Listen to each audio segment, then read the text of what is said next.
कृष्ण की राधा के साथ लीलाएं और राधा की कृष्ण के लिए दीवानगी किसी से छुपी नहीं है। आज भी उनके अमर प्रेम उदाहरण लोग देते हैं।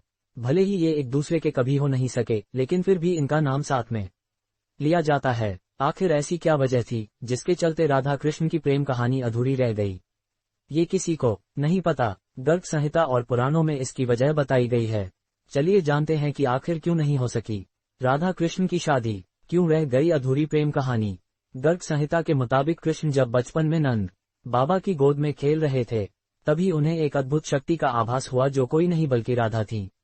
वो तुरंत ही बाल अवस्था को छोड़कर यौवनावस्था में आ गए। ऐसा माना जाता है कि इसी समय ब्रह्मा जी ने राधा कृष्ण का विवाह करवाया था। विवाह होने के बाद सब कुछ सामान्य हो गया। विवाह के बाद ही ब्रह्मा जी और राधा जी भी अंतर्ध्यान हो गए और कृष्ण भी अपनी बाल अवस्था में वापस आ गए। पुराणों के अनुसार जब कृष्ण जी वृंदावन छोड़कर जा रहे थे तब उन्होंने राधा से वादा किया था कि वे लौट कर आएंगे, लेकिन उनकी मुलाकात रुक्मणी से हुई जो मन ही मन उन्हें अपना पति मान चुकी थी। जब रुक्मणी का विवाह किसी दूसरे से कराया जा रहा था तब कृष्ण जी वहां पहुंच गए और उनसे शादी कर ली।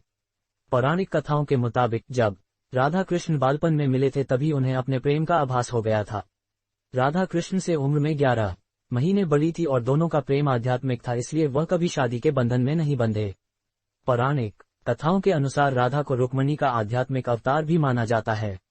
अब इन कथाओं की माने तो राधा कृष्ण का विवाह सीधे तौर पर तो नहीं हुआ, लेकिन दोनों जीवन भर एक दूसरे से प्रेम करते रहे। ब्रह्मावैवर्त पुराण के अनुसार ही राधा का विवाह यशोदा के भाई रायान गोपा से हो गई थी और राधा रिश्ते में कृष्ण की मामी लगने लगी थी, इसलिए भी उन्होंने शादी नहीं की थी। ऐसा भी कहा जाता है कि राधा ने अपना घर छोड़ दिया था और एक परछाई अपने घर पर छोड़ी थी, उसी से गोपा की शादी की गई थी। कृष्ण जी ने रुक्मणी से विवाह इसलिए भी किया क्योंकि वे जानते थे कि रुक्मणी ही राधा है। दरअसल राधा का ही एक स्वरूप रुक्मणी का था।